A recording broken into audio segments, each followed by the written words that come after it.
vote online. Okay.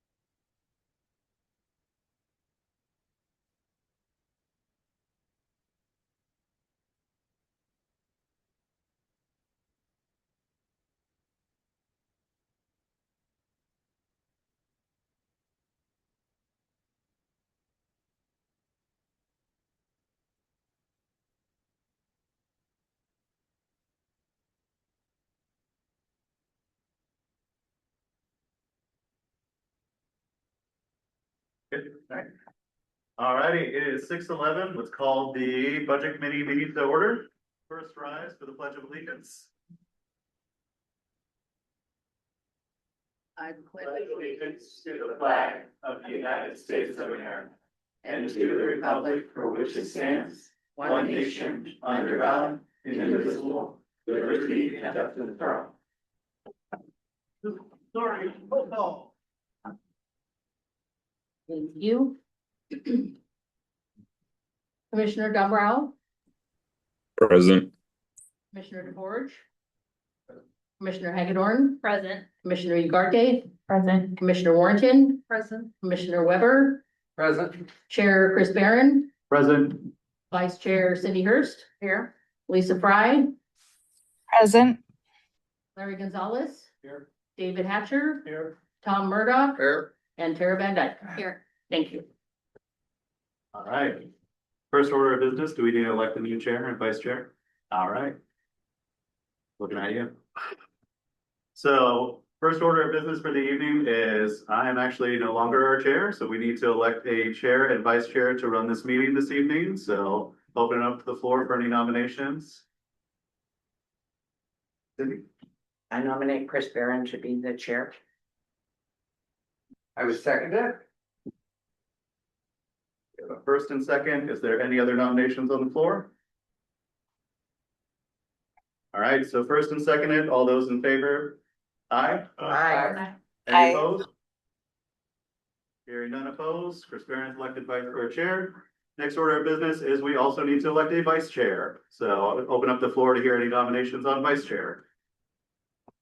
I nominate Cindy Hurst. David Hatcher has nominated Cindy Hurst. I will second. And we have a first and second. Any other discussion? Other nominations? Okay, hearing a first and second, call it to motion. All those in favor? Aye. Aye. Opposed? Hearing none opposed, the motion passes. All right, so for tonight, I should probably speak into the microphone so our friends online can hear and it can be picked up in the closed caption. Couple of housekeeping orders. First off, please speak into the microphone. We have friends that are online. We need to pick up the closed captioning. And another piece, a reminder, just like I said last time, this is not a policy meeting. Budget mid-committee is very boring. If I start to hear politics in this meeting, I am going to bang this gavel and bring it back to order because that is not what we're here to do. This is not politics. This is very much procedural. So with that, I'm going to turn it over to our city manager to start downloading a bunch of information to us. We need to do consent agenda first. Thank you. Here, I'll share mine. Thank you. All righty, so we have the consent agenda. We need a motion to approve the consent agenda as presented. I move that we adopt the consent agenda, please. Do I hear a second? Counselor Ugarte, I'll second. All right, we have a first and second. Any discussion on the floor? Hearing none, I'll move it to a motion. All those in favor? Aye.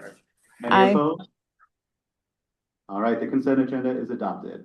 Now, over to Bill Reed. The comment. Oh, yeah, thank you. No, you're keeping me honest. Thank you. Yes. A copy of the agenda. No, I was looking Cindy's book. Yeah, sharing is caring. Thank It's been you. a while, I know. I know, I've been out of practice of city government for a while. All right, so opening up to public comment. Lori, has any public comment been submitted ahead of time? It has not. All right. Is there anyone out in the very empty chairs out there that has public comment they would like to share? Or online? All right, hearing none, we are moving past public comment and now into the presentation. Bill Reed, take it away. Thank you, Chair, and thank you, everybody, for being here. My apologies for the information getting late, but just kind of want to set some kind of base set where kind of what this meeting is. And I go into with the slides, but I do not like the jump of the screen debris, whatever. That's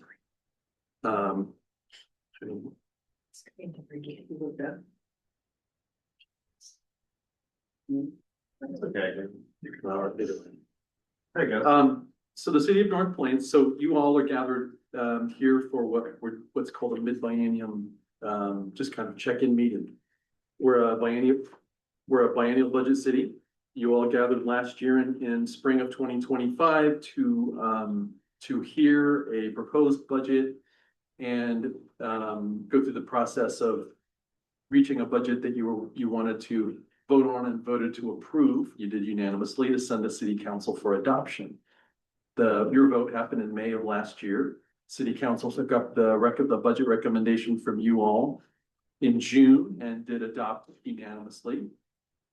And so this is actually technically an optional mid-biennium budget committee meeting. Some cities, as mentioned in the slide presentation, some cities don't even bother meeting mid-biennium with their budget committee, but it's a good idea to meet as a progress report and just kind of go over some key things, particularly given the budget that you all approved last year. So to be clear, for public process, there's nothing being proposed tonight that you all were required to review and come to a decision about by consensus or vote. This is simply mostly a lot of me talking and presenting information.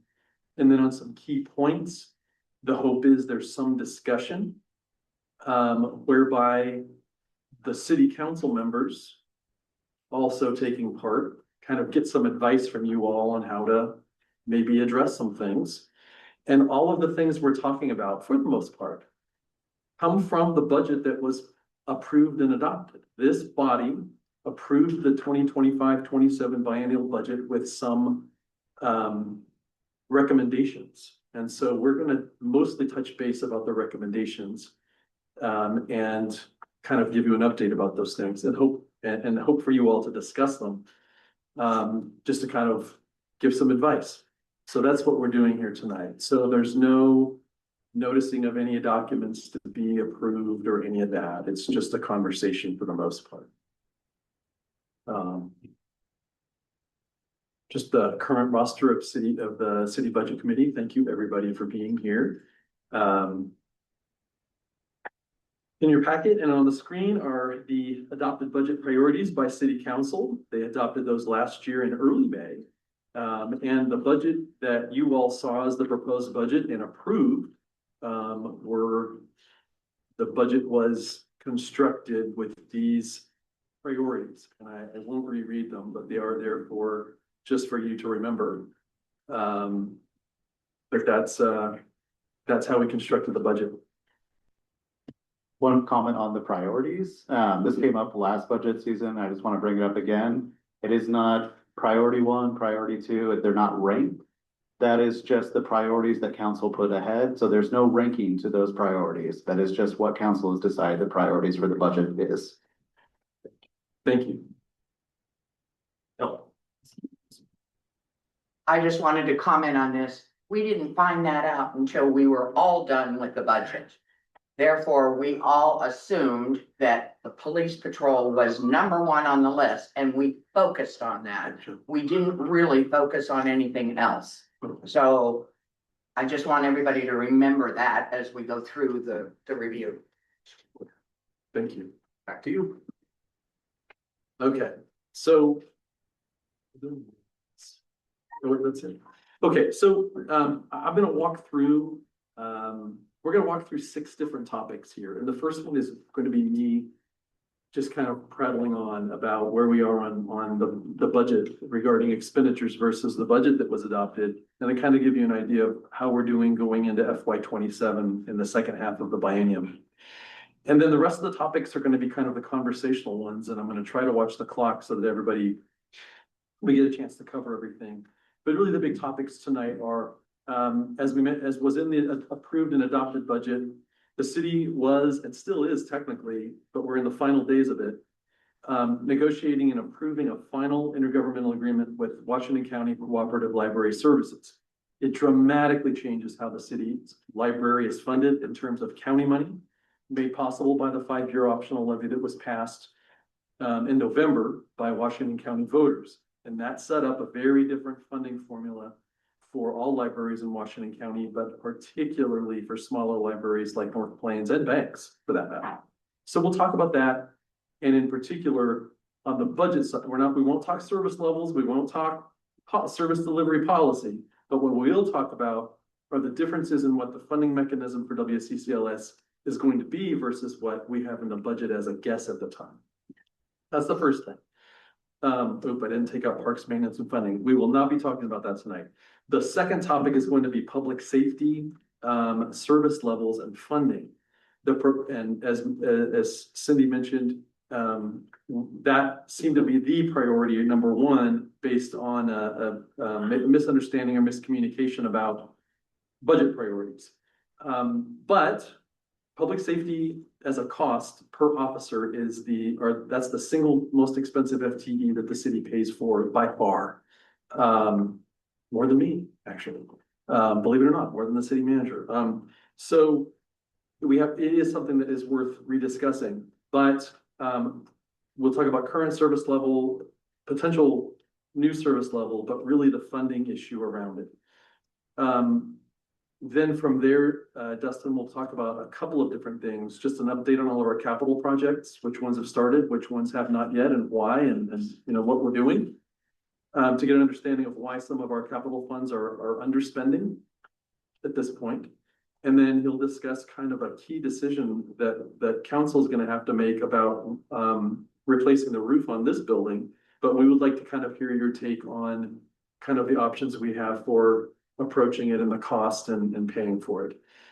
And then finally, we'll kind of get into kind of more discussing the long-term fiscal planning issues that this budget committee process discussed, recognizing that in particular that the water fund spends a lot of its revenue annually helping the general fund pay for things that the general fund does. And that's been a practice that's had to grow over time. There's a variety of reasons, and we'll get into that. Any questions about that? It's not letting me. There we go. Mid-biennium report. In the email I sent out earlier, and we'll go out the agenda packet for the council agenda packet on Monday, is the May 2026 Finance Department report in its current form. For you all to review, and council will review it, and I'll give a report on it on Monday night. But the main thing and you got that by email this afternoon along with the PDF of this presentation. But what council's heard each month with each finance report for our operating funds, and then occasionally, like quarterly, regarding our capital funds and the Urban Renewal Agency fund, is that we're operating below budget. Pretty much for all of our funds. We don't have anything going over budget at this point. We have certain accounts in different funds that have been more active than others for a variety of reasons, but no fund is on target to exceed its budget, and no fund is certainly on target to exceed its budget by the 5% that triggered a supplemental budget. So unless something really dramatically weird happens, we're on pace to be at or below budget for every fund at the city right now. And there's a few reasons for that. We'll get into it. But that's the case for the general fund, the streets fund, which does all kind of the right-of-way maintenance duties of the city. On the next slide, water fund, also true of that. Revenues have been in above. Basically, and the other story to tell that I don't have tables on is that the the bedrock revenue streams that we rely on for the general fund, property tax revenue, franchise fees. And for the water fund, water, water utility sales, revenues are in, above projection. We intentionally projected revenues to be conservative for budgeting purposes. And, with very few exceptions, revenue streams so far for the fiscal year have been above projections. So we're above with revenues and we're below with costs, which is kind of where we want to be based. The only fund that has a problem in that regard by design or really by reality is the Jesse Mays Fund. We have staff that set up, take down, clean up, help people who want to rent the building. But the amount that we charge for the rentals just does not cover it. So we track the Jesse Mays Hall rentals and pavilion rentals together, the cost of it, of doing it all, as well as what revenue we get from rentals. And we do that, we've done that for a couple of bienniums now, simply because Jesse Mays was buried in the Parks and Recreation Department for a very long time. And you look at Parks and Rec and you think, well, we have no employees in that department. We do some mowing and a little bit of here and there. Why is it bleeding so much? And the reason is because this facility, and I mean, it's a public good. It's not intended to be a profit center. But the reality is that, its operation is, the intention is not for it to make a lot of money, but kind of looking at it as its own operational enterprise fund was the idea, so we can keep general fund services transparently general fund services. Certainly in Parks and Rec Department. And then this biennium with the budget that you all approved last year, there's a new fund called the Building and Grounds Maintenance Fund. That fund as well is doing, it's fully funded by transfers from other funds, primarily the general fund. But public works funds as well, streets and water greatly. But that fund basically accounts newly in this biennium accounts for the maintenance and upkeep and contracts that we have for the buildings that we own. So that now the general fund and the streets fund and the water fund even more reflect the service provision that we do. Whereas the facilities costs and dealing and accounting for those things are in the Building and Grounds Maintenance Fund. And so that's kind of where we keep track of all the different buildings and grounds and upkeep. So we can have better kind of control and transparency of what's going on there. So just a couple of things, expenditure control budgeting, which we talked about we've talked about a few times for the city budget, but for FY 21-23 biennium, one of the first big projects I had was to convert the city's budgeting system over to what's called expenditure control budgeting. And what that means is, and we talked a bit about it before, but each department in the general fund gets to save the money they don't spend at the end of each budget period. And the money that they don't spend, rather than it just disappearing back into the general fund and or spending it so they get it again the following year, at least that much, departments get to save the money and save up for projects. And the library has most successfully taken advantage of this program. It creates for a very complicated budget and a very complicated review of it, including for audit, just because of different transfers and things, and then interest earned on savings year to year, biennium. But it's working. And in fact, when we first implemented it in the first biennium, we identified that I think we saved an additional 15-17% just by doing that, just by that one measure. So that's been an important move. And then budgets are on operating budgets. We haven't fully filled certain positions, whether they were vacated or we've had new positions approved, in the budget. Some of those haven't been filled. And so there is a gap of time where we're not spending that money. And so we're under budget. And then Dustin is going to go over, we've had some interesting right-of-way negotiation issues with some projects that have not let us start some big capital projects when we wanted. And so it looks like we're really under budget for our capital funds. But the reality is we've just been working through all the checklists that we need to do before we can begin those projects. And then finally, just kind of a couple big funds that get a lot of activity and interest. The URA. Revenues for that one are gonna come in probably a little under budget, budget projections. And that's more just kind of a function of the district is mostly built out. And so there's not a lot of room for growth in property tax revenue in the URA moving forward. It's, mostly built out compared to other parts of the city. The GOA project moves forward. We're working on the EPA Brownfield grant is about nailed down. It's a federal process. The URA will soon have a loan, a very favorable loan for taking down structures on the property. And the grocery store is still extremely interested in being there, North Plains being their next store. And so it's lining up to work out for us well. But until we really get moving with that project, what you'll see in spending versus budget really is council, as the URA board, has taken up getting rid of the sunset clause so that the URA can continue doing redevelopment work in the city past July of this year. And they've initiated both a major new five-year strategic plan to kind of get the URA more active in things and prioritize new projects, as well as put work into a new property incentive program. So there's consulting work and staff time and all of that. So that's what you see there.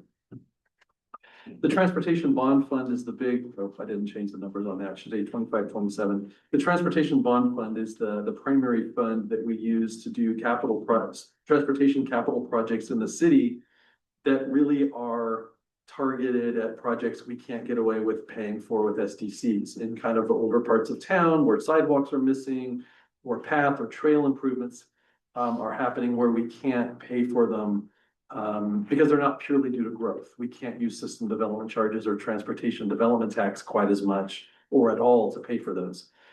Dustin will talk about a progress report on these projects, but again, it's just kind of, legal work before we get there to be able to do it.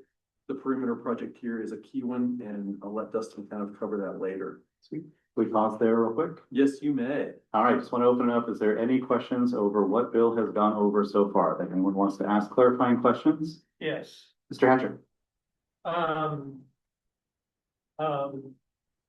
The Civic Center project, what's that? The Civic Center project is what amounts to the new city hall.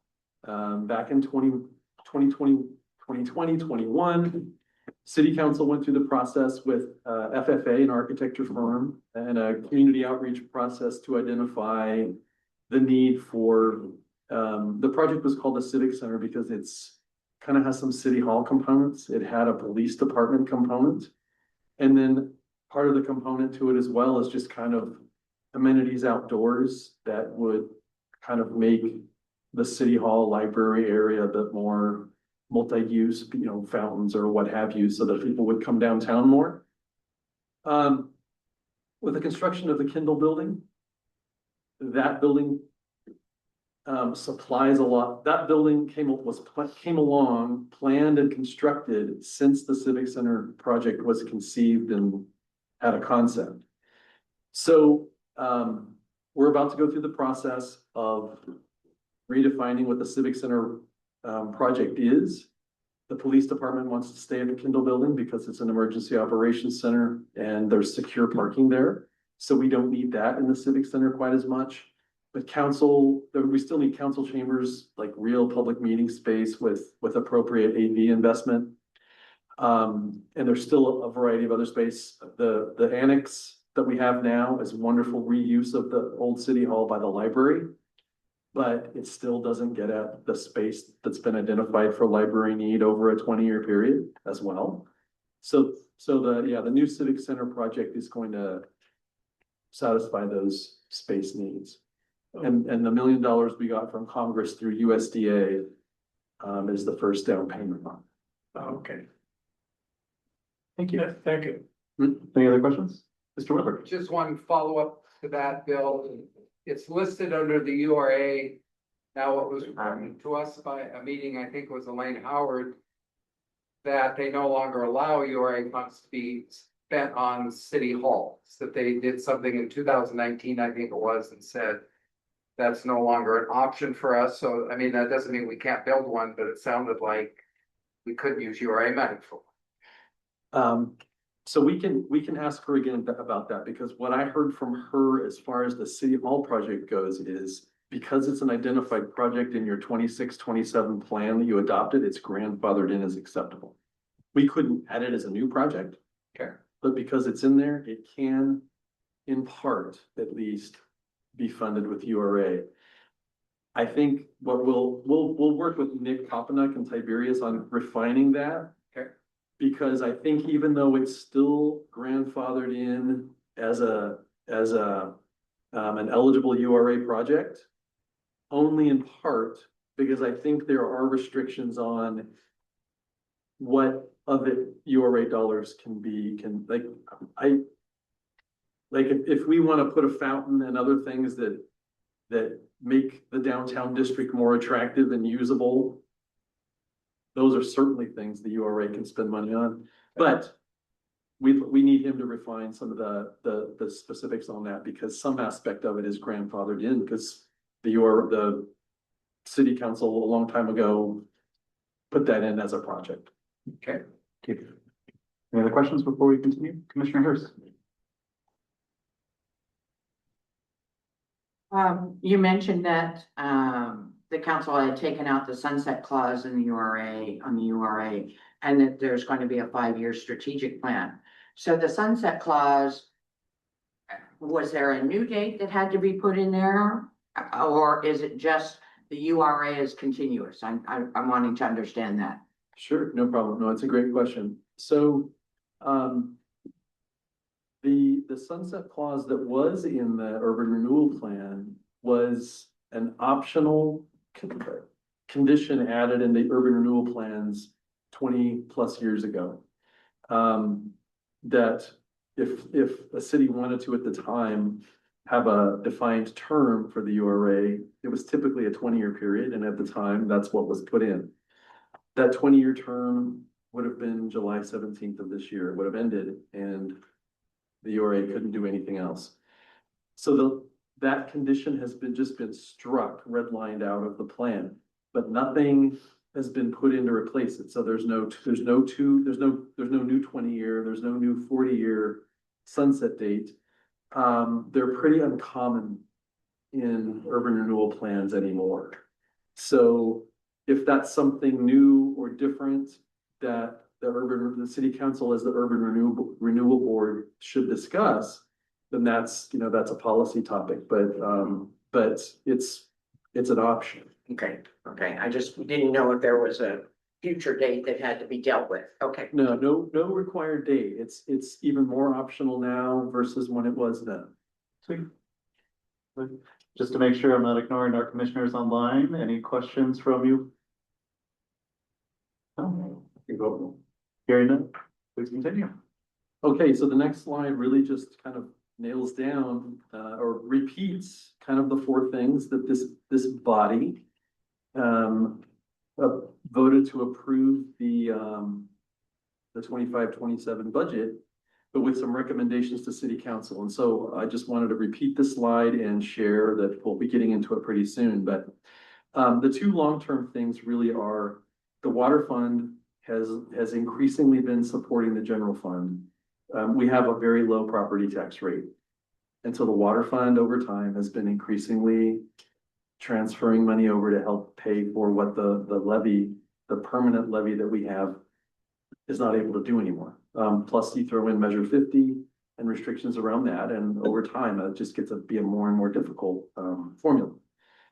And part and parcel with that is there was a recommendation to come up with a strategic vision for really just a new fiscal strategy for the city, identifying new revenue streams. So they go together. They're listed as 1 and 3 here, and they were mentioned by you all and stated as a recommendation to council with adoption of the budget. But they go together, and so we'll talk about those together later. The other one was there's a budget for 1 more FTE deputy to bring the total FTEs to 4 Washington County Sheriff's officers, a chief who is a sergeant, and then 3 deputies. Our patrol officers are deputies. Right now we have 2 full FTEs, but the budget approved and adopted had the addition of a 3rd deputy in FY 27, and that starts July 1. So that's the conversation. And then reconvene in the spring of 2026 to talk about this, as well as an update about WCCLS. And so with that, Robin, you are up. Oh, and let me start with the big topic or question we hope you think about, and we'll have a bit of discussion, is what should or might be done with the unexpectedly more library funding that will come from the county with this new IGA. Sorry, one question. In your slide before that, couple slides back, was it number 3, the strategic vision, the fiscal strategy? Yes, Is that gonna, we're gonna talk about that also? yes. So 1 and 3, how to deal with, solving the water fund issue is broadly, yeah. We call, in number 1, we call out the water fund because it very specifically is an issue. Yeah. But if you solve 3, you solve 1. Okay, Robin, go right ahead. Thank you, Bill. Good evening, everyone. So like Bill said, when we were planning for this current budget, we had already begun the multi-year WCCLS, and that's the Washington County Cooperative Library Services Funding and Governance Project. And we didn't know what the outcome of that would be. And so we knew what year 1 of the biennium, what our allocation from WCCLS would be. And we received that, and it's unchanged from what was budgeted. And then year 2 that starts July 1, we had budgeted $440,000 as a placeholder in the budget, and pending signing the intergovernmental agreement that continues our membership in the Washington County Cooperative Library Services. The current intergovernmental agreement, or IGA, expires this June 30th.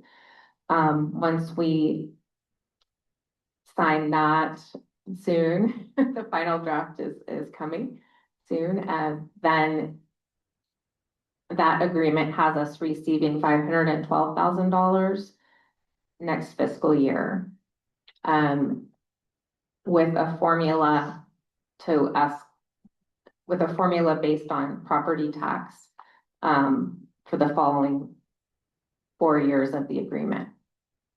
So the impact of that is that the library department will have $72,000 net of additional revenue expected in this coming year. And we have an adopted budget of spending and expenses that will remain the same. So it will be up to you all to decide where those funds should be used. Right, and just as a reminder, right now, before the IGA, the library is greatly funded, not completely, but greatly funded by the city's general fund. And in the city's general fund, all the different departments in the general fund, from public safety, community development, library, they all split like there's a pie chart. They all get pieces of the pie, the whole pie of all of the unrestricted revenues that come into the general fund, the property, all the big revenue items that come in, starting with property tax and franchise fees. And so what that means is that starting next year, starting after July 1, the library won't need as big of a pie slice because we're getting county money. And county tax dollars, yeah, either way. But what that means is that because the library's pie slice for the general fund will be going down with the county giving us money, that means $72,000 can go to a different pie slice, a different department, or you can go to reserves or whatever. So we're kind of looking for you all here tonight to kind of discuss what you think, might be the priority. Save it, dedicate it to Parks and Rec for more programming, or just kind of what your thoughts are, or We have a big lift on public safety pretty soon. And when we talk about it, this money is mentioned as one piece of what could be a recipe of different things. If, you know, there was any sort of priority or recommendation about that. But that's the idea, is the library's pie slice of general funds is smaller now with the agreement. And that the rest of the pie slice it would have been getting can go somewhere else. If you're, How long does the county plan last? How long does the county plan last? the intergovernmental agreement runs along the same time period as the WCCLS tax levy, so it's 5 years. And I will add that this allocation is meant to cover the operational costs for a base service level. So operational costs meaning the non-administrative, non-building capital costs. So it's conceivable that in 5 years' time, after 5 years, that money will be gone, or let's say, do another levy. Right? It's really difficult to say now what the next 5 year would be, but the way it has been is that we renew an intergovernmental agreement every 5 years, and it runs along the same time period as the library tax levy, because the agreement governs how those taxes are spent. I'm just thinking 5 years down the line, are we going to, in order to have the library function as it is now? Yes. Hold on. And so. It could be a button on top of you, move towards you. Okay. And so I'm just thinking, 5 years down the line, if the bond money goes away and we want to have the same level of service from the library, then we're gonna have to, there's a city, start coming up with the money again. And so I'm thinking, well, saving would be, for a rainy day, would be a good thing to do with some of the money as a way to kind of manage what's going on. So my 2 cents. Thank you. Mark, I saw you turn your mic on. Did you have a comment, question? Yes, sir. We recently approved a modification to Dustin's budget for water resources. Can you get a little closer? Sorry, I can't hear. It's on. There we go. There you go. Thank you.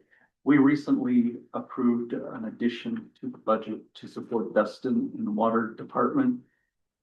Shall we think of that money that we approved as a reduction from this money that we're discussing now, or is this budget that we're examining right now in addition to what we are doing? Councilor Forge, it's, I mean, kind of completely different pots of money. The position, the job description that you all heard and by consensus, thought was a good idea would overwhelmingly be funded by the water fund and so paid for by monthly water bills. And this money and what, you know, what you all kind of identify as priority would really be more about the, you know, general funds services, so library or police or community development or, you know, those sorts of things. Commissioner Weber, did you have a question or comment? I have a dead mic. Sorry. I would, just one comment, I like the idea that was mentioned. It's exciting that we're now have a new job that will be a part-time communications and a part-time parks person. This would be a really nice thing if we could throw some, all or some of that towards programming for this new employee we have. So I think Bill had mentioned that as an option. I think that would be worth considering. Thanks. Mr. Jibben? Sorry, I have a couple of questions here. So you mentioned that after this next fiscal year, that there is a formula based on property taxes to figure out the allocation to North Plains. Do you think that that formula will reduce the allocation below the 512K that we're receiving this year? That's an interesting question, Commissioner Hurst, thank you. There is no guarantee in the agreement of any certain amount because it depends on the property tax receipts. But the formula, all library levy funds are designated to be spent on library only. What you may not know is that there's also a transfer from the county's general fund tax dollars that support libraries also, and this was from, was it 1997 when we had a library levy and that was folded into a permanent tax rate with measure 50 or 550. And so at that time, every year, the county or the budget committee for the county has been making a transfer from the general fund to library as a legacy transfer because of that former library funding that was folded into the permanent tax rate. But there is nothing in writing or anything guaranteeing that will happen every year. We, like all government agencies, it will depend on tax receipts and it'll apply a formula of escalation.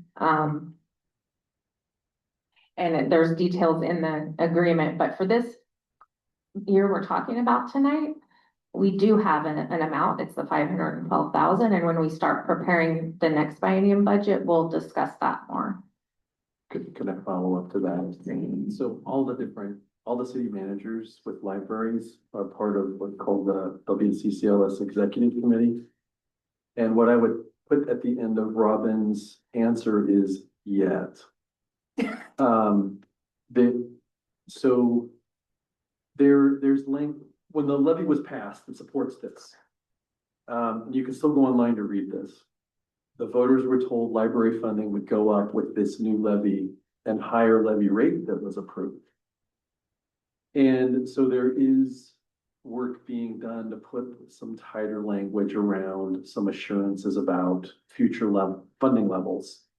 Because it is two things: local option levy revenue for the library, countywide library system, and then a county general fund addition. And so there is work being done by the member libraries, city managers, and executive directors if they're nonprofit libraries in unincorporated areas. There's work being done to put some language around that. Now, when that's done, we can let you know. But luckily, Commissioner Jerry Willey will be here on Monday night. And I think a question about this might be a good idea. Okay, I just want to make sure that I'm understanding that the 512K is just this next fiscal year, and we have no clue how much is going to be coming in the following fiscal year. We have no guarantee, about FY 28, 29, 30. What we do know is that the county's taxable assessed value has increased by an average of over 4% over the last number of years. All right. And so from the levy alone, that should be going up at least 4%. What we're looking for strength and language about is the county's general fund addition to that. Okay, has there been discussion from the county to withdraw those funds or not make that transfer? Is that in the discussion package? No, but they have committed to fund this base level of service at every library. Okay. So there's not a specific amount, tied to that, except for this first year. But they have committed in the agreement to fund the full operational base level service operational costs for every library. So, yeah. So they can't do that without the general fund transfer is what I'm saying. Yeah, okay. Right. So what that basically means is that the county budget, in the agreement, the county, it has stated that the county general fund will contribute revenue to the total WCCLS revenue amount and allotment. But they don't commit to a specific percentage increase year over year. Well, that I understand. I just was wondering if they're saying 512K this year and the formula comes out to 300K the following year, is that possible? That would be the greatest bait and switch at the county level I've ever seen. Okay, I mean, that would be that would take a catastrophe, I would guess, from what the assistant county administrator has said, you know. So every year there's going to be a the new taxable assessed value every year is going to be calculated. The countywide local option levy is going to be applied to it with an estimate of how much revenue will be for the following fiscal year, FY28. And then the county would go through its budget process on how much it would add with the pledge that, it wouldn't be cutting funds so that revenues go down. I mean, all of this was sold to the public when revenues were going Right. up, and it's a 5-year thing.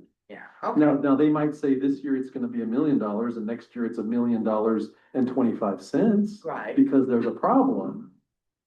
But we're not talking taking a hatchet to the numbers. Okay, that's what I'm looking for is, if it goes down a few thousand, that's one thing. If it goes down quite a bit. The reduction in funding would be an inflation Right. thing rather than Okay. I have no question unless you do. 1 second, Commissioner Hatcher. Just a word of caution and follow up with, what Cindy is talking about. When I was mayor, we had a huge, decrease in property value. Yeah. Which cut the, tax. The mayors are really concerned about it. Cities were concerned about it. I think in the end, it didn't turn out to be as bad as we were concerned about. But it resets measure 50. It resets everything at a lower value. In today's economic world, who knows where that's gonna end up at? That's all I want to say, because with Cindy's questions, it's kind of really hard to really say what the future is. Yeah. What our funds are gonna be as they roll in. Thank you. Commissioner Van Dyke? Hi there, so am I on? Okay. So I just wanted to clarify with you, Bill, so what you're looking for us to decide is of the 50,000 or how much? actually 72,000. Do we transfer, 72,000 is what we transfer out. So it looks like we transfer out $1.82 million out of the water fund to cover what portion of that is for the general fund. So it seems to me that if we are using water fund to cover the general fund, then that's where we should just leave. Park it in the general In fund. the general fund to allow for less money to transfer out of the water fund. That's my personal opinion. Commissioner Hurst had another comment? Yeah. So, on the previous slide that you had on there were the, the acknowledgements about the long-term dependence on the water fund. One of the other things that was, approved by this budget committee was that the city conduct a fiscal strategy study. Has that been done or even started or considered at this point? We don't have a fiscal strategy right now. We have talked about, the council has more talked about kind of identifying new funding sources for kind of law enforcement, but there hasn't been a broad fiscal strategy discussed yet. Are there any plans to take a look at the fiscal strategy of the city going forward? I mean, there's no active plan or agenda item for it, but now would be the time. Okay. Secondly, one of the other issues that we talked about was for the city council to use the next year, and we're talking about this past year, to figure out a revenue stream for the police department. Has that been done? Through October of last year, we discussed, different options. And, we kind of, they didn't land on any decision about it, but we discussed kind of different options that exist. And then if a local option levy were to be explored, what kind of calendar, council would need to be mindful of. And I have those slides actually in this deck.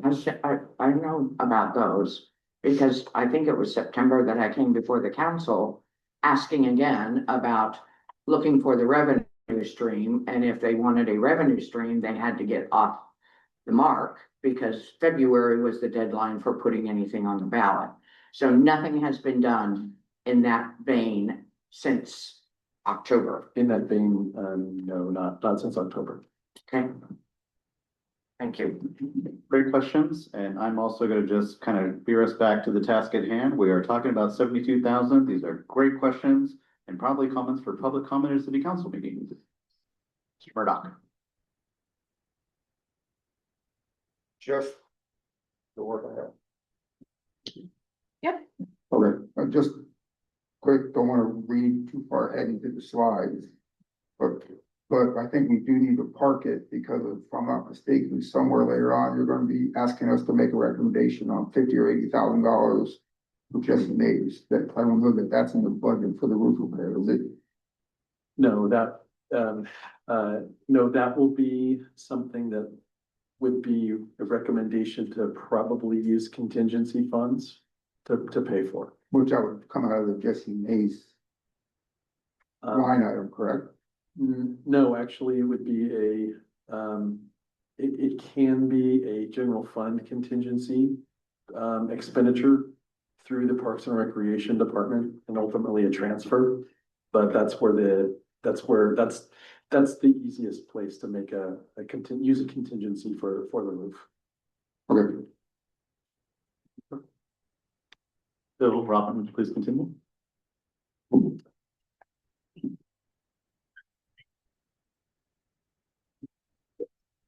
This slide shows the Washington County and the member library service areas. And so these were redrawn as part of the funding and governance, and the green arrow pointing to the green area is the North Plains Library Service Area. It was adjusted slightly to match our elementary school boundaries. Before it didn't extend below 26. You can see the red dot, that's our incorporated portion of North Plains. The Apollonie Ridge Elementary School boundary goes down below 26, and they looked at library users and where they lived, and that area had the heaviest use at our North Plains Library. And so it made sense to assign that to us. And then Banks and I discussed keeping all of their school district in their service area, since they have the relationships with those schools, and that was a sensible approach. And so basically our service population remained the same, although it shifted a little bit south and a little bit west. The people living in the east of our former service area were using the Hillsborough Library, and so we had them, assigned that area. So that's just kind of what we're responsible for in the agreement with those funds, tax dollars. And then this slide shows you what every member library's tax dollar allocation is from the WCCS levy and the general fund transfer combination. And this is has it now, thankfully, after this multi-year process, a clear, transparent formula based on population and service areas based on voter precincts that will be updated annually, so that we will have updated population numbers. So it was a really important worthwhile project to do. Andy Varner started it with me then Rob Drake, our interim city manager, and then we wrapped it up with Bill. So I'm glad I could be the common thread for that, to advocate for North Plains. When we talk about the budget preparation for the next biennium, we will have gone through a centralization project to create some efficiencies within the library cooperative. And that will result in some savings. When we talk about our next budget, it will reduce our library materials budget line item, and it will create staff capacity for some things that we won't be doing at the North Plains location that will be done on the county location. So we'll have to analyze the actual savings once we go through that centralization project. It's hard to, we know some of it, but until we actually do it and we actually see what the staffing requirements are for the space service level put into practice, we don't have a number yet, but we will by the time we're doing budget prep. Okay, thank you, Robin. That's a dramatic change. Just so everybody knows, the last word I'll mention about that is when the study process for this IGA kicked off, it was confirmed and identified that North Plains was paying the highest percentage for its own library from its own general fund among all of the city libraries. It was getting the least assistance from the county among city libraries, and the city was paying for its own library at the highest rate. And so this is a very welcome reversal of that very bizarre funding formula that we were living with before. Okay, so next big questions. There's a little bit of policy involved here, but it's wrapped up in funding. And that is, if the city, should the city figure out a way to pay for a third FTE deputy to bring it up to 4 total FTEs. Again, right now we have 2 patrol officer FTEs, 2 deputies, and we have 1 chief who also does various similar duties day to day, as well as chief duties. And that's a total of 3 FTEs. It's the same service level we've had since basically the same service level we've had in terms of number of FTEs since the city transitioned to Washington County Sheriff's Office contract for law enforcement. And I believe that was 2017, 2018 when that happened. We've had basically the same number of officers in town, and the city's geography and response times have changed with Spring Hill and with Sunset Ridge build out. So it's, it's a question they have, but the issue is, given the cost, how to pay for it. So just a couple slides with a reminder about numbers. So a single FTE deputy, 1.0, all in, costs the city $280,000 to $300,000 annually. That includes, with Washington County Sheriff's Office, that includes absolutely everything. That includes bullets, that includes vests, cars, camp, training.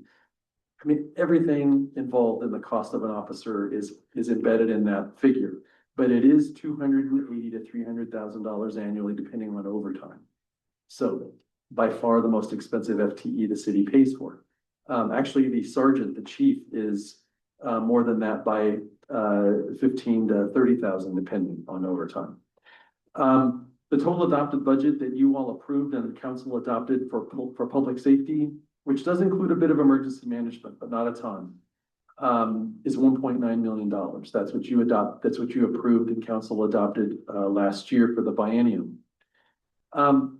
If we keep 3 FTEs and don't bother adding an FTE, our expenditure for public safety with Washington County Sheriff's Office by the new contract numbers, if we keep things exactly the same, our expenditures on public safety will be $1.8 million compared to a budget of 1.9.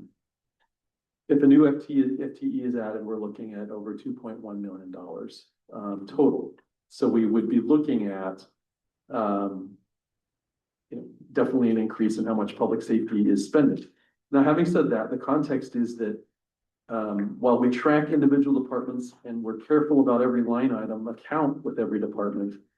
At the end of the day, when it comes to city council adoption of a supplemental budget, we're really looking at it from a fund by fund basis. And public safety is one of the more expensive departments in the general fund, but it's far from the only one. So it's not completely clear, depending on other things, that adding this police officer would for sure, at least this biennium, push the budget into supplemental budget territory. But there's still no revenue stream identified and adopted or approved by the voters to pay for that. So keep in mind, $280,000 to $300,000 for 1 year, and it tends to go up by 6, 7, 8% annually, sometimes 10. We've had years where it's been year over year 10% increases. So how to pay for it? So here are just some different revenue streams that we've talked about before, just as examples of different parts of the mix. $72,000, starting with $72,000 in FY27, the second full year of this biennium, we know that we will have $72,000 more than projected specifically from the county for the library. I'm not suggesting that's what's used. I'm just saying that is maybe part of an ingredient or not. The two big options that city council has, that the city has, is either a monthly water bill, which is a flat fee on the water bill, or going to voters with a local option property tax levy. Those are the two most powerful things that any city really can do to immediately generate new revenue. Okay. And so just based on the math of an existing fee we have on the water bill, we have a transportation utility fee that people pay every month on their water bill, pays for streets and sidewalk maintenance and streetlight maintenance. Based on those numbers, if a $5 fee is put on everybody's water bill for police, for public safety, that in FY27 would generate at least $190,000, sorry. It would generate $190,000. That's a lot of money. Optionally, just as an example, based on our current property tax revenue and taxable assessed value for this year, our current permanent levy that everybody pays and the only levy rate for the city on your bill, the city portion, is $2.17 per thousand taxable assessed value. If 50 more cents were added by the voters as a local option levy, that would generate at least $250,000 in revenue that, if posed to voters for public safety, could be spent on public safety funding. That's just a 50-cent levy based on the taxable assessed value in the city now. But keep in mind, we're about built out. So that revenue stream will not increase by much more than 3% annually due to Measure 50 here forward. Because we're about built out. There's not a lot more new growth that can kind of add to that. So those are kind of the options. And so really kind of the question for discussion is, a new police officer is a service level policy question, but it is hand in hand with a new revenue stream that would have to happen. So what do you think about a new revenue stream, or at least among the lowest hanging fruit for doing the most good more immediately, is the question to you all. I'll start. I think when we met as a budget committee last time, there was a charge put before council to get that squared away. And so there's been plenty of time to get that squared away, to get that figured out. I think bringing it back to the budget committee to then give the same charge to council is probably, it's gonna yield the same results, unfortunately, unless something changes. But the reality is, we've already had a motion, we've already had a charge last time we met, and the charge was go find the revenue source. And here we are again, having the same discussion about where the revenue source is gonna come from. So why waste this group of commissioners' times talking about a policy thing when I need the policymakers in the room to go make the policy happen? I'll open up to any other questions or comments. Back to my original, the money might run out in 5 years. from the library. And so I'm looking at it going, okay, so. Great options, but it seems to me, I mean, people are gonna be looking at their water bill and going, you know, it's going up $5. But it's not really even buying an FTE, police officer. And so they're gonna be wondering like, well, what am I getting for my $5? Whereas if the levy, let's say, went to 75 cents, that would cover our FTE. And it's a, you know, one time you pay every year. And it's a little bit easier to swallow because you're going, okay, I'm me as a taxpaying resident. Getting a full-time police officer for my 75 cents more per thousand. Commissioner Van Dyke. I would also like to reiterate what Chris said. We don't get to decide with the budget committee, right? Like where the revenue stream is going to come from. That needs to come from city council.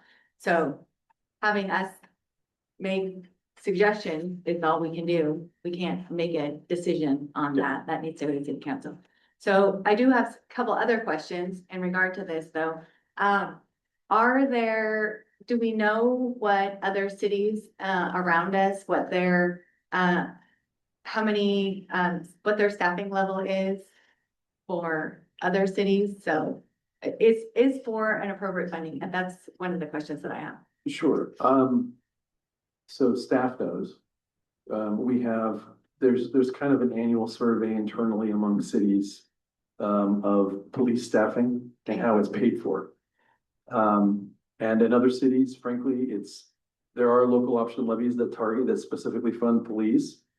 But very often it's fees, but I have a gigantic table with all this and it's updated, but we haven't talked about it, you know, kind of in a targeted manner. And in so council. what, I guess I mean for staffing wise, like how many is an appropriate amount of police officers for our size of community? Yeah, no, there hasn't been a kind of definite study of that with conclusions. Okay. Chief isn't here this evening, and he's kind of interim, so his familiarity with some of this stuff isn't great, but with the loss of Nick Jones as our chief who tracked this stuff, he could have answered that question a bit, but no, there's no kind of document that says we need to have this versus what we have now. And then my second question of that becomes, do we need to provide, or maybe we already have provisions for a place for police officers, our staff to go in between to write reports and do that sort of thing? Do they already have a location for that? Yes, in the Kindle building, Oh, they have a they have that. dedicated police area. Mhm. And so then, is our need for additional police officers due to our increased size and increased development to the city of North Plains? And if that's the case, then are we getting that increased revenue from developments? That is a complicated question, so I'll try to answer it in parts. Thank you. So, if, you know, I think what Chief Jones, when he was chief, would say is the equation for new public safety officers kind of boils down to a couple of things. As one would expect, it's incidents and data regarding police calls and different types of police calls and time of day and that sort of thing. And we have a peculiar situation in North Plains that has been confirmed back when we did the local option levy, tried a local option levy a few years ago, and it continues to be a bit of a problem. And that is that residents of North Plains far too often post public safety problems on social media, and they don't actually call the non-emergency number. Now they do if there's an immediate incident, but if a bicycle stolen or somebody suspicious is doing something, it's on their Ring camera on Facebook. I mean, I'm simplifying, but that happens a lot. And so our data regarding incidents is very incomplete. So it's hard to look at the data we have to say, oh my gosh, we need 2 police officers. But if we had all the data that we would like to get about it in the system, it would be far easier to say we're under by this amount. What about response times? We could use response times also, is that? And that's the other one, exactly. So there's number of incidences and then there's response time. And that's kind of a function of the geography of coverage. And so if you're based at the Kindle building, you know, the distance for response in the city of North Plains has one side to the other doubled in size. And so from just that measure alone, that's a bit of an issue, or can be at different times of day. I think it's kind of a combination. And so I think if, you know, one part of this can be, I can have the sheriff's office come out and kind of discuss this. Very frankly, we have a proposal for an FY 27 contract that just renews the existing level of service. And they can come and kind of present what they think would be appropriate. That would be easy to do. And then that can inform what ultimately has to be a city council resolution to approve the contract for the year. I believe Dustin had a question or a comment or question, and then we'll go to Commissioner Hatcher. Commissioner Hatcher can go ahead, go for it. Okay, good. Oh, thank you. This is kind of a question. I recall the chief, giving us a lot of that information Mhm. when we went through this. Yeah, he has. It just kind of never turned into like a concrete, you really need this. Now, Chief texted, Nick just texted and he said he recommends at least cocktail napkin, 1 FTE per 1,000 residents. We currently have 4,200 residents. So that's 4.2 FTE. Yeah, 4 would be appropriate on that measure. Thank you. Dustin, do you have a comment? Yeah, Dustin Lucanati, Public Works Director, for those of you who don't know me. That's kind of hard to believe. But anyway, I've been pretty quiet about some things and I'm gonna rattle some chains perhaps. Some of the stuff will probably be spoken on one of the later slides. But also keep in mind that there is a huge transfer out of the water fund, going to the general fund. And so in a sense, the water fund is subsidizing, public safety. I also have to consider, keeping in mind, we have a lot of public infrastructure that we need to work with, and I have a staff that I need to maintain. And I have to compete with Washington County. There is a lot of high-paying jobs there that I cannot compete with, which is one of the reasons why I do not have a supervisor right now and why I had to up everything to an operations manager to be able to compete. So some of this stuff that's already been budgeted, I have a little bit more money now because I haven't spent it yet because I haven't been able to hire the right people, which by the way, I haven't heard anybody from. I opened up the listing maybe a couple weeks ago and I haven't heard anything yet. I'm expecting this position not to be filled for another probably 6 months to 12 months or so. But keep in mind that water fund subsidizes the general fund, which subsidizes public safety. And I have a lot of projects that are going to be coming up in the future. And I have a new water master plan that needs to be done. And we have, other things that just need to be taken into account as far as, water drinkability and independence perhaps, and seismic resiliency. There's a lot of things that I need to, even though it's not in this particular budget cycle, but for future budget cycles. And so just kind of keep that in mind, but we'll go over that a little bit later. Okay, I'm just trying to bring all this up together, which is if we've already made the recommendation to city council and nothing was done, are there any members of the city council that would like to kind of inform us? What are they looking for from us differently this time? In order for something to be done? I think that's a great way to frame it because, I don't want to talk too much about policy, but we have city council members here.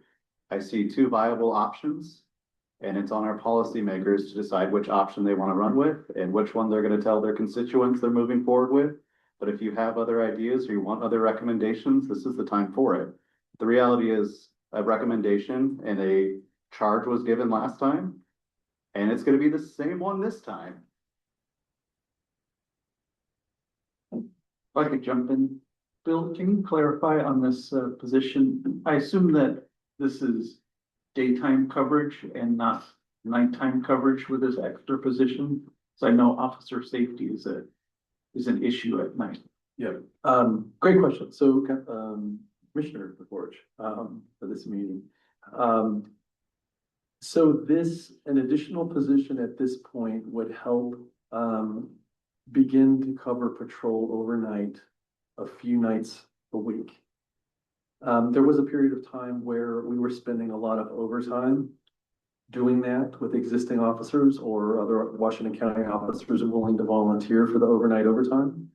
And that was kind of at the time of and in the wake of a big catalytic converter theft ring. And when that went away, when Washington County Sheriff's Office busted that case, our issues kind of quieted down and we were able to back off on the cost overnight. But one position would kind of let us assign overnight, in-town overnight coverage. To be clear, Washington County Sheriff's Office will respond to any call anytime, including at night. But you are at the mercy of how close the nearest officer is in North Plains in the middle of the night. That's the issue. It's really kind of a dedicated person here who will respond within North Plains within a certain amount of time. And it would begin to get us overnight coverage a number of nights a week. Commissioner Warrington, I saw you turn your mic. You have a comment, question? Yeah, thank you. I am new to the council, as everyone knows. Yeah. So really, there's only two viable options listed here, right? The 72,000 isn't gonna do anything, right? So it's either the water bill increase or the levy. Do either of those have to go through the voting process? So the water bill fee does not, the levy absolutely does. Yeah. So those are the two options that the council would have to consider, is putting it out to the voters through a local option levy, which I will tell you historically has not gone well. I've been part of a local option levy task force, I think 2 times, and it failed. And so the reality is, it really is gonna take our policymakers spearheading that campaign, that communication to the voters, why it's important, if it's something that is deemed important by council in this budget committee. But as far as the water bill, no, that is something that that councilors can actually adopt with an ordinance, or what is it? An ordinance, but you know what I'm talking about. The Resolution. Yeah, the fee can just be adopted by fee is council. actually by ordinance. Yes. Yeah, by Fee ordinance. is by ordinance. Yeah, so that's actually a great question. And the advantage of a fee is that it is adopted by council by ordinance, so it's put into the municipal code.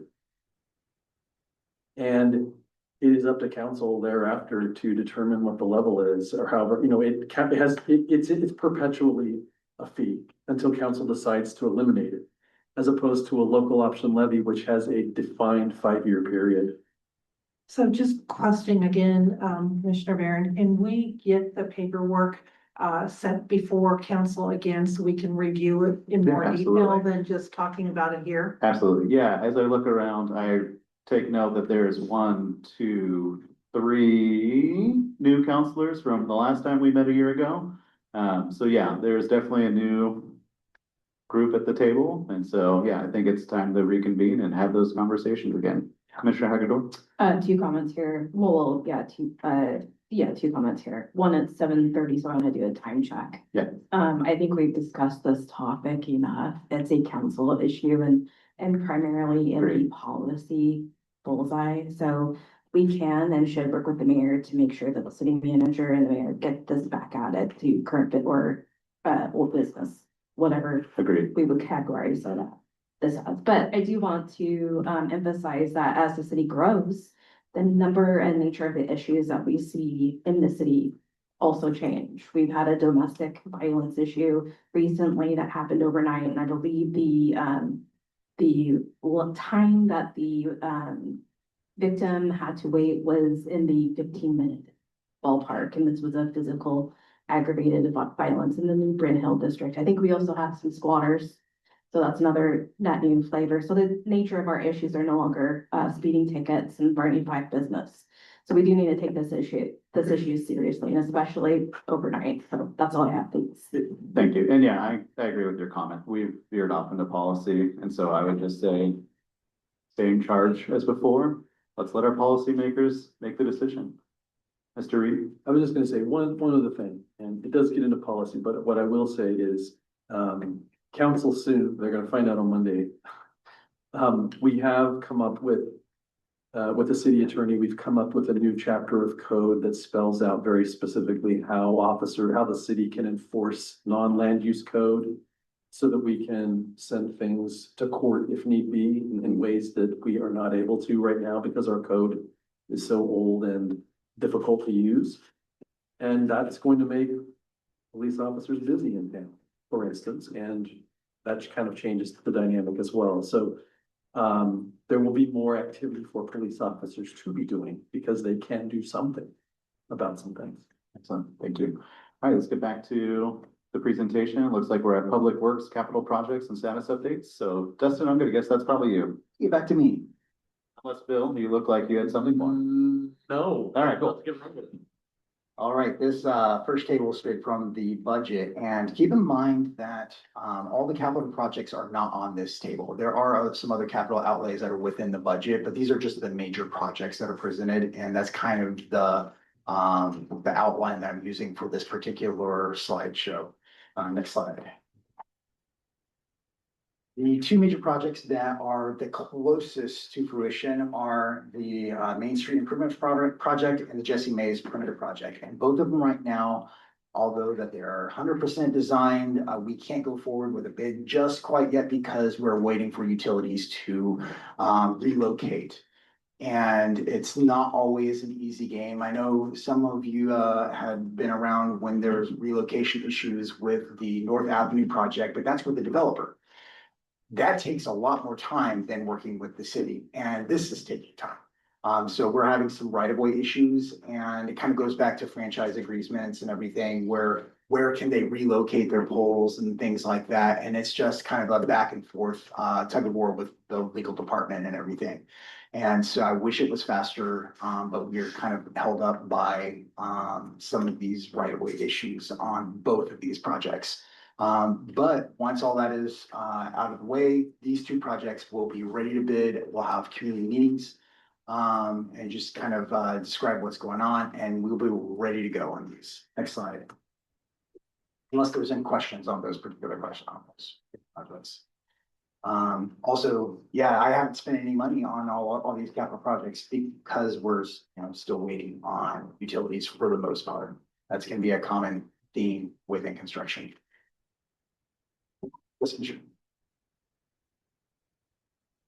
Okay, I have a question. I do know that you're lean on resources, Dustin. So are there projects on here that you do not, or, there's a lot of delays on holds? Are there any timelines? What's the feasibility, realistic feasibility that will move some of these forward on slide 26? That's what I'm gonna get to, on the ones that are ready for bid or the ones that are not started or on hold? Not started and on hold, the ones in red. So I'll get to that on this page right here. So commercial street safety project.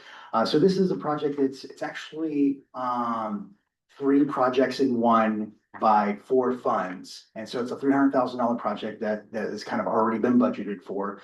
And then this is basically going to be a slurry seal from Main Street all the way to Glencoe. This is actually a project that should have been done about 3-4 years ago before I got here.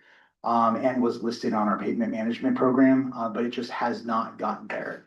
And this was supposed to happen before we have our downtown improvement plan, which is probably maybe 8 to 10 years away. Once you neglect maintenance for a certain period of time, it gets more expensive when you do the reconstruction. And so this is kind of like the paint on the house kind of thing.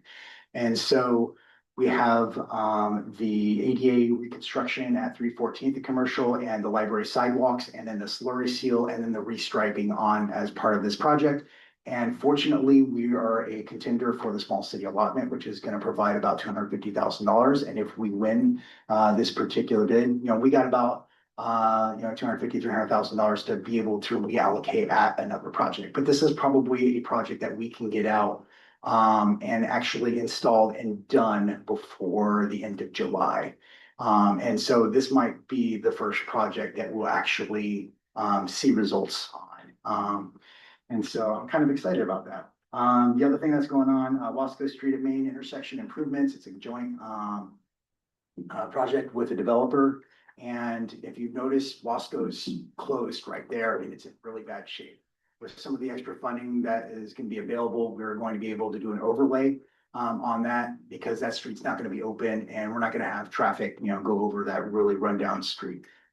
One thing that we also have to keep in mind is that Wasco is ready for a future capital improvement project, probably about 5 or 6 years down the road, where we're replacing the water line. So we don't want to spend too much money. And that's kind of always a juggle that I have to do, is we have so much water line in town that we have to repair, that I can't repair the roads and then repair the water line and then repair the road again. I gotta try to fix everything. And that's a really delicate thing to juggle. So going on with that, East Hillcrest overlay, that is a project that I can probably add to an addendum to the Jesse Mays perimeter project. Once you get a lot of projects together, you can bid them together and get a better price. And that is one of those projects that, it doesn't say on here, it's already 100% designed, but once the Jesse Mays perimeter project gets bid, we can probably add that to that. And so that will come in probably next spring. That's what I'll be. Public Works building sign, I'm just waiting on the electrical work to be fixed on that one. Next, these are all pretty much the other things that are in design, or just we're kind of at the beginning stages of everything. Pacific Street improvements, that is a big project. And there are 29 properties where we have to go out of the right of way to actually make these projects. And so we have to get a firm, which I already got 3 quotes from 3 different firms, to be able to do these TCAAs, which means they're gonna have a person going in there and not argue, what's the word I'm looking for? Negotiate terms with the residents, because we have to use part of the, their property that's outside of the right of way. And that's not cheap and it's not quick. And so that's gonna probably push the Pacific project back, just because, those negotiations are not quick. So we can probably push that off to the next biennium, potentially. Let me see, the pump station 1 upgrade. I have a lot of upgrades that I need to make to that pump station. And some of that is gonna have to wait until we have our water master plan updated. Because we're looking at like water sources and can we reopen up the well there if we have an arsenic treatment plant. But that building is really run down. There's a lot of security improvements that I need to make over there as well. So there's just a lot of work that needs to be done there. And so I'm only doing those in phases. Water seismic resiliency, that's another thing. We've got a pipeline, 16-inch pipeline all the way to Hillsborough, that's not seismically sound. And so that's one of the big reasons why we were looking at how do we, keep water in town, or have a emergency source in town. And so this is one of those projects that is gonna be very important here in the next upcoming budgets. And how we deal with that. There's a lot of old infrastructure that if there is an earthquake or if there are some problems, we need to be able to handle that, which also means we need to have the staff to be able to handle that when it happens. 313th of Avenue Storm and flooding. So there's some flooding that goes on every single year, 313th near kind of North Avenue. And that's also one of those projects that 313th all the way down to Hillcrest is gonna have a new water line there, and curb and gutter and everything like that. But there's flooding going on right now, so I've got to be able to have a project that alleviates that before we have the bigger project. And so that's one of those timing issues that me and the engineering team have to work with, and now's the time to get that, and so we're trying to work with that. As far as those are the major things that are going on this budget cycle, but I have to come up with the capital improvement plan, and which we also have to update our TSP. There's a lot of things in motion that I gotta do between now and the next budget cycle. But there's a lot of stuff that's going on in the future, and this isn't just this budget cycle, just kind of keeping that in mind. Any questions about that before we go to Jesse Mays? Yes. And I'm not sure. I'm not sure if it's a question about that per se, so let me frame this. I know there's a lot of concern about data centers and other large industrial growth in Hillsborough, possibly affecting water rates in Hillsborough. And since our water is coming from Hillsborough to us, I'm wondering is this a future concern? And, you know, with all the stuff that you're doing, is there anything we can do to kind of mitigate there? I'll answer part of this and let Bill answer the other part. So there's a lot of my master plans and the transportation system plan that are kind of in a weird limbo. I can't update those until we figure out what's going on with our growth 20 years from now. And so I'm in this weird spot where I can kind of make plans, but what's gonna happen is if we don't grow, I'm gonna have to slash a lot of capital improvement projects and focus on pavement management and water replacement. And reconstruction is expensive. It's gonna be very expensive. And so being able to have that, the funding available in the water fund to be able to, replace and upsize, these lines that are aging right now is gonna become very important here within the next probably 5 to 10 years. The water master plan, I really can't do a whole lot with that until we figure out what is our growth gonna look like in the next 20 years. Because I can't plan, you know, just, you know, 1, 2 years down the road on the water system and everything. I'm thinking about 50 years down the road. So there's a lot that is at stake with the other discussion that we're gonna have a couple of slides down. But some of it is gonna be kind of more policy and everything, and I'll just kind of avoid all of that. And if Bill has anything to add.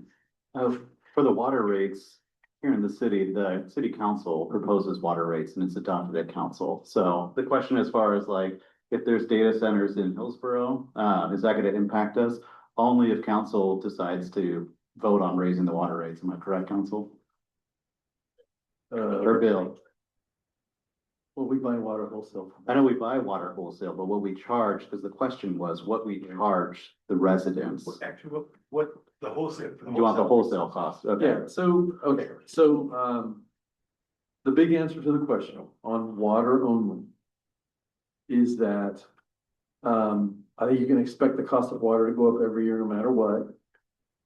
But you're hearing about increasing water costs and you're hearing about increasing power costs rapidly with data centers because both the current water system and the current power grid are at capacity. And so that additional big load of data centers is affecting two grids, water and power, that are at capacity.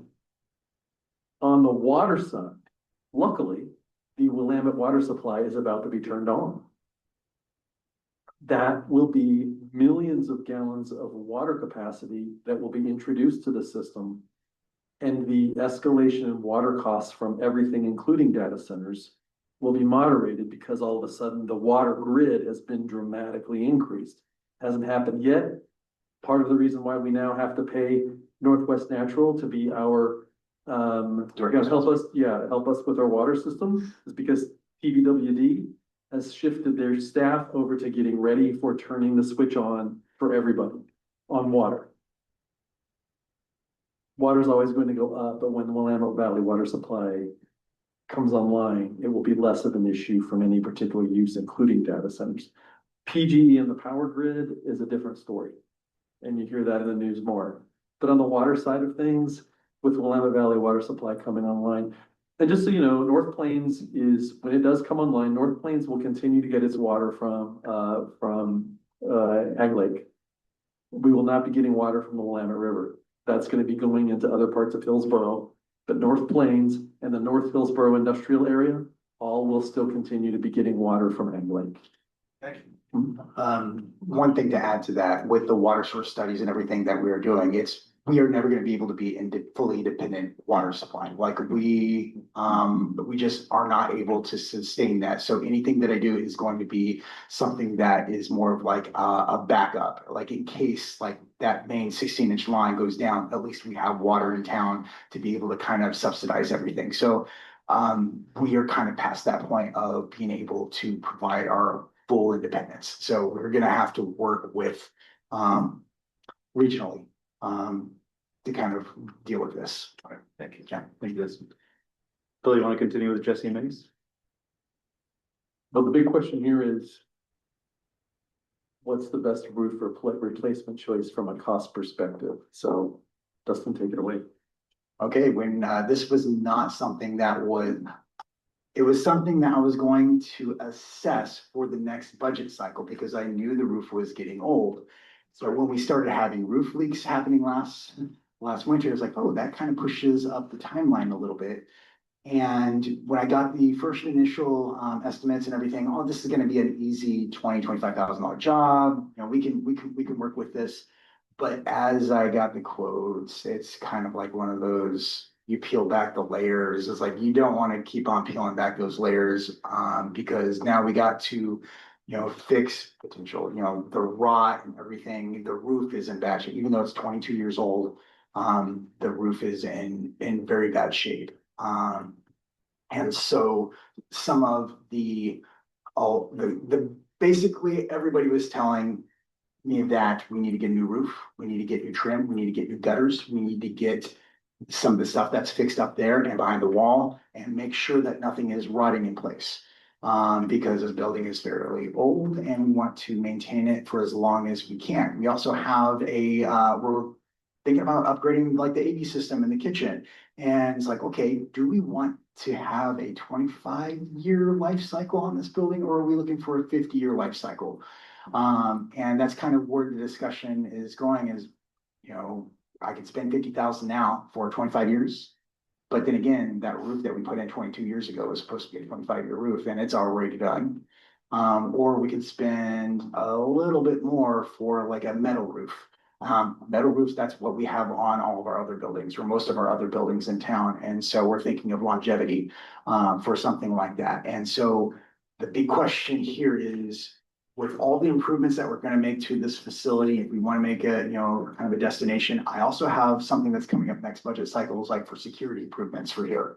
And so if we're going to make all these upgrades, where do we want to spend that money? On a short term, 50,000 or a long term, 80,000. And these are kind of the upper end quotes for each. It doesn't mean that we're going to be spending much money, but those are kind of like where we're at right now.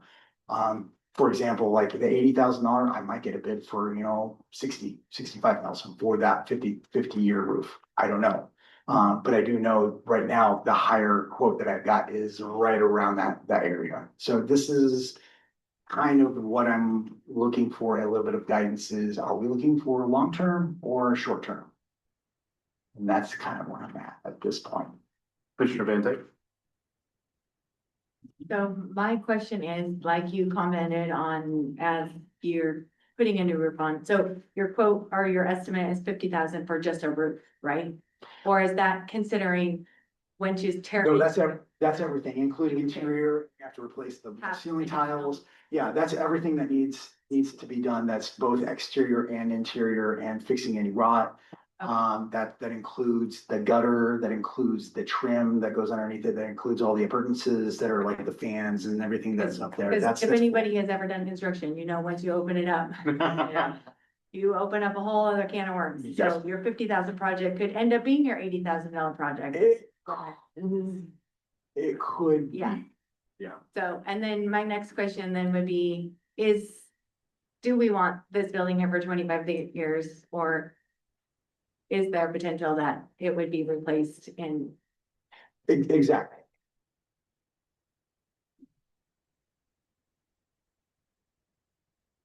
Comments? Questions? I was gonna take up the donations for the $80,000. Mr. Baker?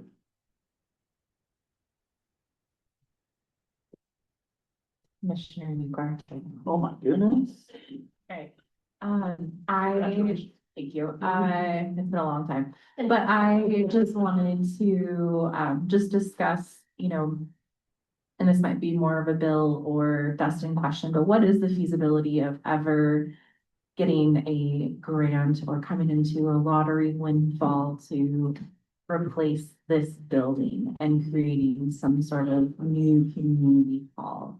And the reason why I'm asking this is I'm balancing inflation, and we know what costs 50,000 now could easily cost 70,000 in 25 years.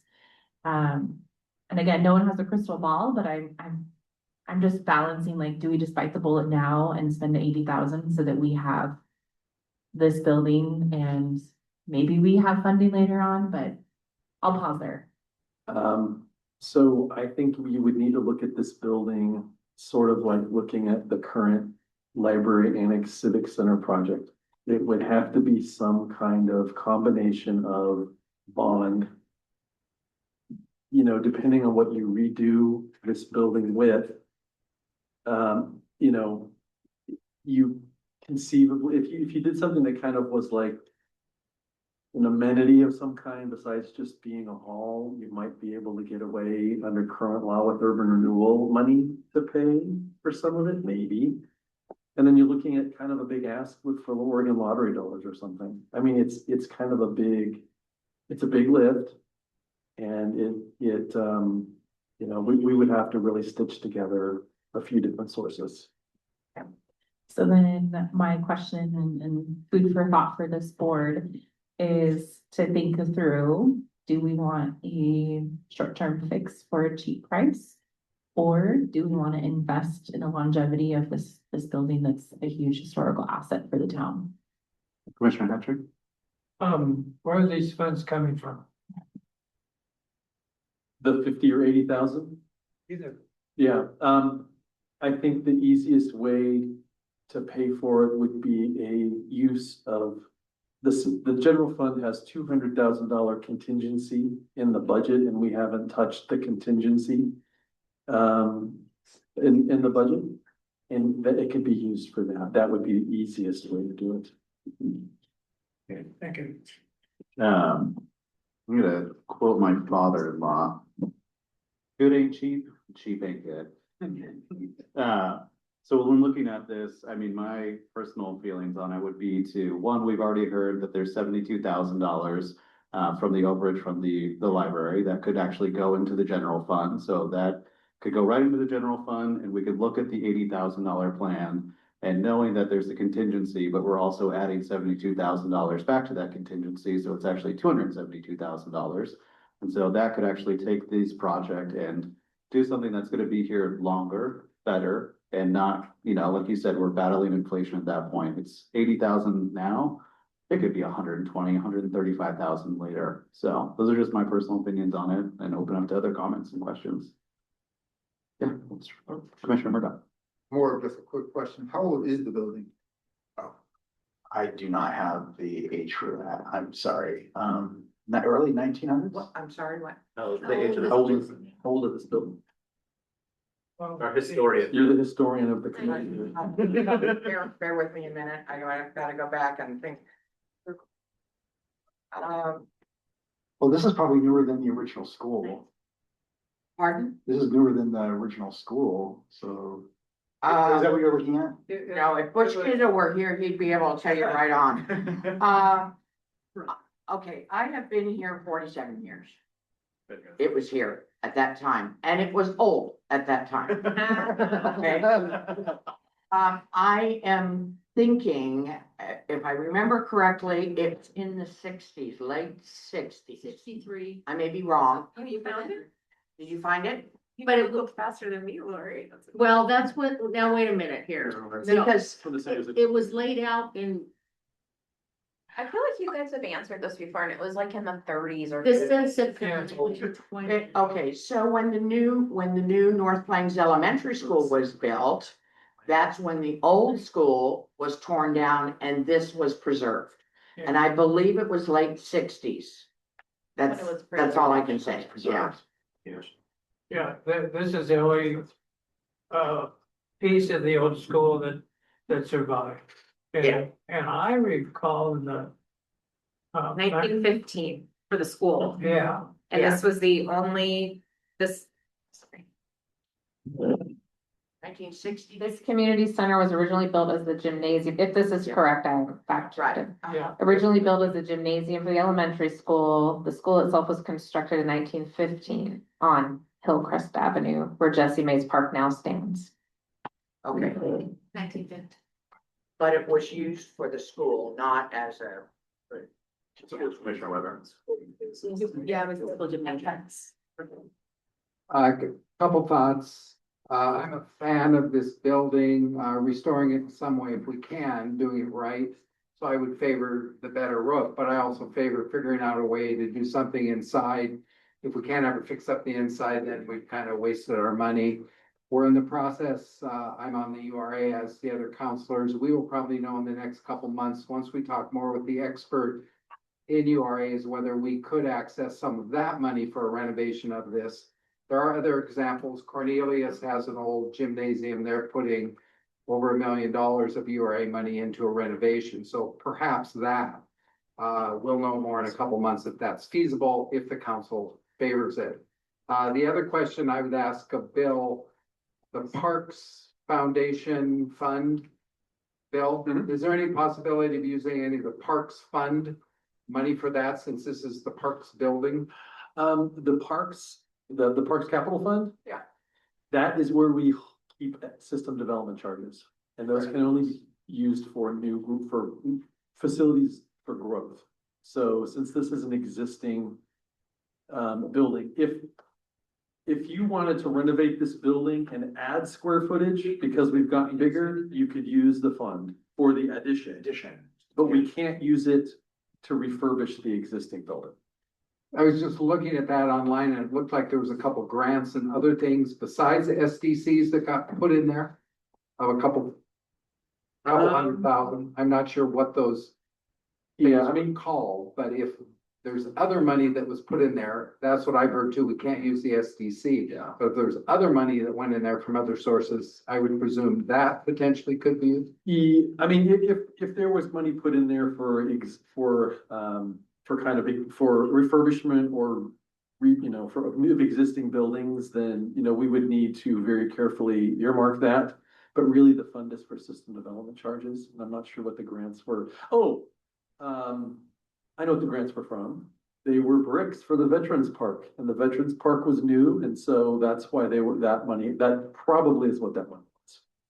Yeah, there is a section in there for the Veterans Park, yeah. Okay, quick idea. I would like all of us to agree to make the recommendation to city council that they consider either some mix of a repair and or what alternative is, tear down, rebuild, etc. But or repair and improve. If the recommendation of the council that they consider that as a recommendation from this body.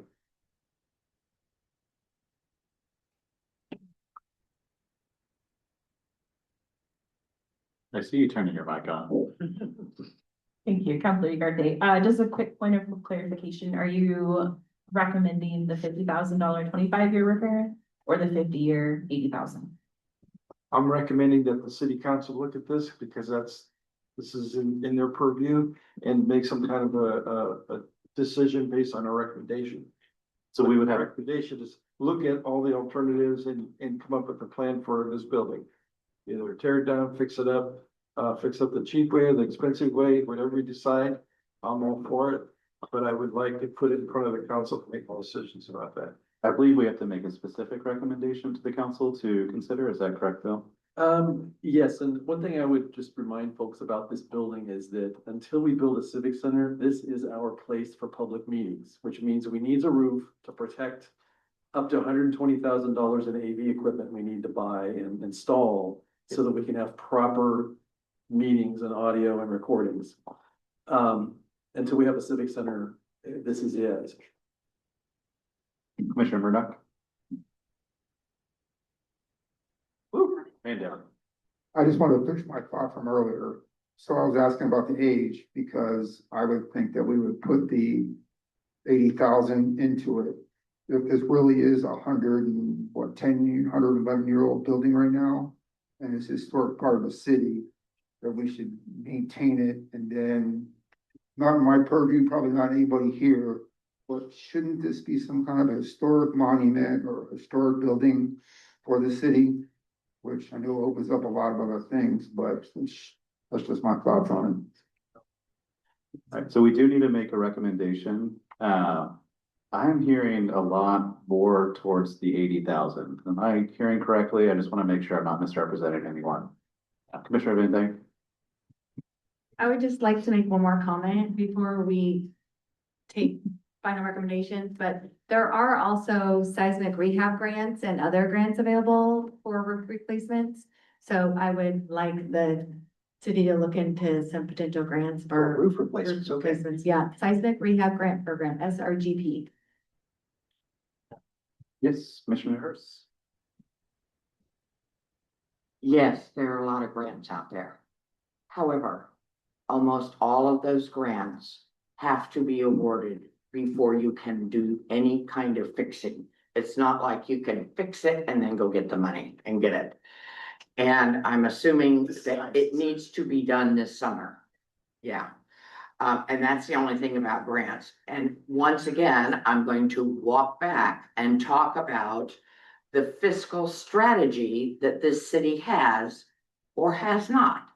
There is no fiscal strategy in place for these type of things. As you said, it's a 22-year roof. Would have gone in by 3 more years, 25-year roof. That's why I was looking at the roof replacement this budget cycle for future, yes. Absolutely. So there's not a plan.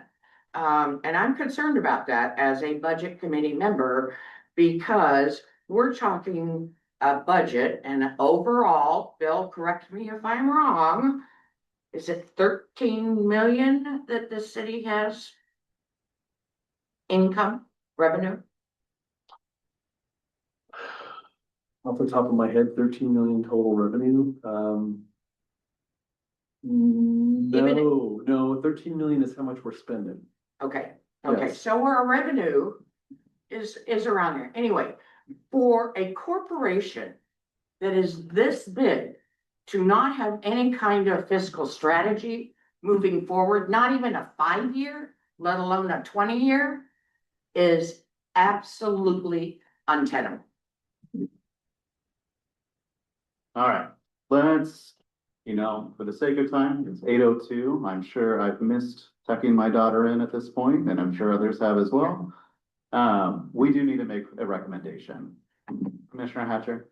Are you looking for a motion? Yes, please. Making decisions. Yeah. I think you can consensus this, just kind of, does anybody object to that Okay. idea rather than a vote? Does anyone object to recommending an $80,000 roof repair and doing this thing right and putting a good roof on this building that's been here for over however long? All right, it looks like there's consensus. Did we ask the 2 people online? Yes, well, there's one person online. Commissioner Fry had to drop off earlier. Okay. Yes, I'm good with that. Excellent. We have consensus. Let's move forward. $80,000 roof, Dustin. Let's go get it. So while this discussion happened, Lori looked up the tax records, and according to the county, this building was constructed in 1927. So we are upon an anniversary next year, and so maybe that can. 100-year roof party. Let's go. Everybody stand with the bucket. Can we do a roof? Yeah. Party? Yeah. We'll go find it. So the last bit here, and I'm just, it is 8:04, but the last issue here is kind of more addressing the big picture. What kind of new revenues should be explored to kind of address some of the things, starting with very specifically potentially law enforcement service levels. But more broadly, we have the issue of, property tax revenue not being much, and relatively speaking, going down over time because we have a small levy, and the water fund picking up more and more of the tab every year. And I think it is my very, narrow opinion, but if that can be addressed, if the solution to that occurs, then you've kind of really solved the major problem, fiscal sustainability problem the city has. But anyway, those are kind of the big questions. So, very quickly, these are some slides towards the end that City Council viewed, and we have had some new people on council since this time. So this is some some new information. But the big questions of like we talked about earlier, so there's process regarding, having different meetings and an outreach program and really kind of drumming up support for different things, different options. The big options are a local option levy, maybe a water bill fee, maybe a combination. There's also the issue of, hey, everyone, we want to have a fee on the water bill to help pay for parks, and that creates new room for the general fund to fund police more. So kind of, moving things around differently rather than just, doing it more directly or however you want to do it. There's just different ways to do it. And of course, a fee on the water bill is going to have a city council driven process only with an ordinance. The local option levy is go out to voters and the voters have to approve it, and that's every 5 years as well. So, but it does count against your federal taxes. And then just a reminder about our tax rate. Again, it seems property taxes in North Plains, maybe even fees or the third rail. But what can't be escaped is that even banks and all of that it does has recognized that we don't like property taxes, but they have moved forward and they have a total property tax rate of $4.32, including a $2.35 local option levy that is specifically for paying for police. So, I'm not encouraging you all to consider doing exactly what Banks does. But the reality is that pretty much every other city but Gaston, at least on this chart, has recognized that Measure 50 eventually runs you into the ground as an agency. And a local option levy has been embraced by pretty much every other agency, including among just the ones we have listed here. And it really should continue to be a strong part of an important part of what we discuss. Thank you.